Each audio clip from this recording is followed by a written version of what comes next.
Devaswom board president ഒരു ആതിഥേയനാണ് വടക്കുന്നാഥൻ.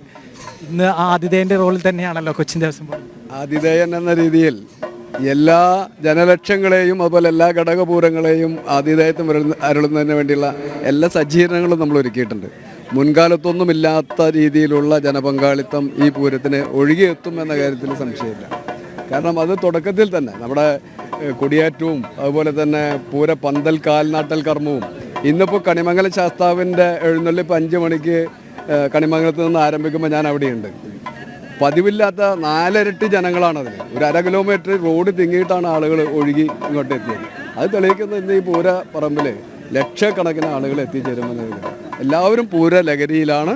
മുൻകാലത്തുള്ള ഒരു അപാകതയുമില്ലാത്ത വിധത്തിൽ ഈ പൂരം നല്ല പരിസമാപ്തിയിൽ എത്തിക്കുന്നതിന് വേണ്ടി സംസ്ഥാന ഗവൺമെൻറ്റും സംവിധാനങ്ങളും ദേവസ്വം ബോർഡും ജില്ലാ ഭരണകൂടവും എല്ലാം കൈകോർത്ത് പിടിച്ചുകൊണ്ട് ഒരേ മനസ്സായി നീങ്ങാണ്. ഏറ്റവും എടുത്തു പറയാനുള്ളത് സൗഹാർദ്ദ അന്തരീക്ഷം സൃഷ്ടിക്കാൻ കഴിയുന്ന പോലീസിൻ്റെയും സുരക്ഷാ സേനയുടെയും ഒക്കെ സംവിധാനം. ഒരു ബാരിക്കേഡുമില്ലാതെ മറ്റ് നിയന്ത്രണങ്ങളുമില്ലാതെ എല്ലാം സ്വയം തന്നെ പരിപാലിച്ചുകൊണ്ട് ഈ പൂരം ആസ്വദിക്കുന്നതിന് വേണ്ടി തൃശ്ശൂരിൽ മലയാളികൾ ഒഴുകിയെത്തുകയാണ്. അത് ഏറെ സന്തോഷം.